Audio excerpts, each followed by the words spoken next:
जरा सोचिए, एक ही पल में गुस्सा, अगले ही पल पछतावा। जिंदगी में ज्यादातर फैसले हम तब लेते हैं जब हमारा माइंडसेट अनस्टेबल होता है, और वही फैसले बाद में हमारी सबसे बड़ी गलती बन जाते हैं। आज की कहानी फीलिंग्स को दबाने की नहीं है, बल्कि इमोशंस पर कंट्रोल रखने की है। इसका नाम है इमोशनल न्यूट्रलिटी।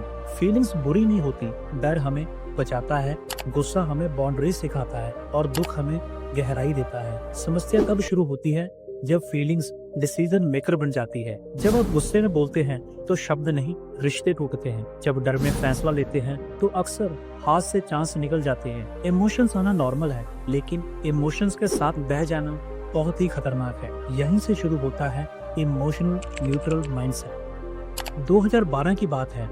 एक प्रोफेशनल स्टॉक ट्रेडर जिसका नाम था राजीव, शांत, डिसिप्लिन्ड और फोकस्ड।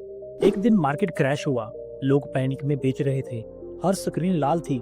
राजीव का फोन बजता रहा, सेल कर दो, सब खत्म हो जाएगा। उसके अंदर भी डर उठा, हार्ट रेट तेज हुआ, लेकिन उसने कुछ नहीं किया, ना बाय ना सेल, बस सिर्फ एक चीज की, ऑब्जर्व। उसने खुद से कहा, इमोशंस रियल हैं, लेकिन डिसीजन अभी नहीं। 2 घंटे बाद मार्केट स्टेबलाइज हुआ। 3 हफ्ते में वही स्टॉक 40% ऊपर थे। उस दिन राजीव ने पैसा नहीं कमाया, उस दिन उसने कंट्रोल कमाया।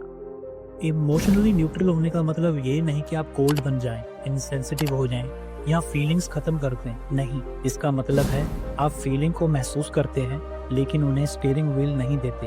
आप ड्राइवर होते हैं, ना कि कोई इमोशनली पैसेंजर। स्टैनफोर्ड यूनिवर्सिटी की एक फेमस स्टडी है जिसका नाम है मार्शमैलो एक्सपेरिमेंट। बच्चों को एक मार्शमैलो दिया गया, कहा गया अगर 15 मिनट इंतजार करोगे तो 2 मिलेंगे। कुछ बच्चों ने तुरंत खा लिया और कुछ रुके। 20 साल बाद फॉलोअप जब हुआ, जो बच्चे रुके थे उनकी लाइफ में better career, better health, better emotional control पाया गया। ये एक्सपेरिमेंट बताता है जो व्यक्ति इमोशनली न्यूट्रल रहकर डिले कर सकता है वही लॉन्ग टर्म जीतता है। ये डिसिप्लिन नहीं, इमोशनल रेगुलेशन है। मान लीजिए कोई आपको इंसल्ट करता है, पहले इम्पल्स क्या होती है? रिप्लाई देना, ऊंची आवाज में प्रूफ देना कि आप गलत नहीं है। लेकिन इमोशनली न्यूट्रल व्यक्ति रुकता है, वो सोचता है क्या ये लड़ाई मेरी एनर्जी डिजर्व करती है, और ज्यादातर बार जवाब होता है नहीं। साइलेंस जहाँ वीकनेस नहीं है, एक बहुत ही बड़ा पावर मूव है।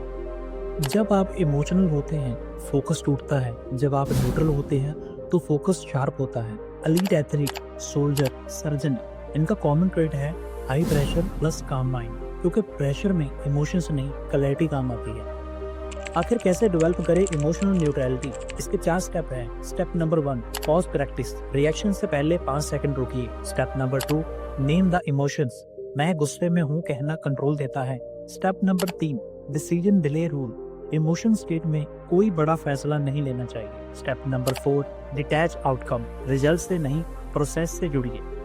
आखिर में दोस्तों मैं यही कहना चाहूंगा, आपकी फीलिंग्स आपकी पहचान नहीं है, वो बस सिग्नल है। जो व्यक्ति इमोशनली न्यूट्रल रहना सीख जाता है वही क्योस में भी क्लियर सोच सकता है, और जो क्लियर सोच सकता है वही सही फैसला कर सकता है।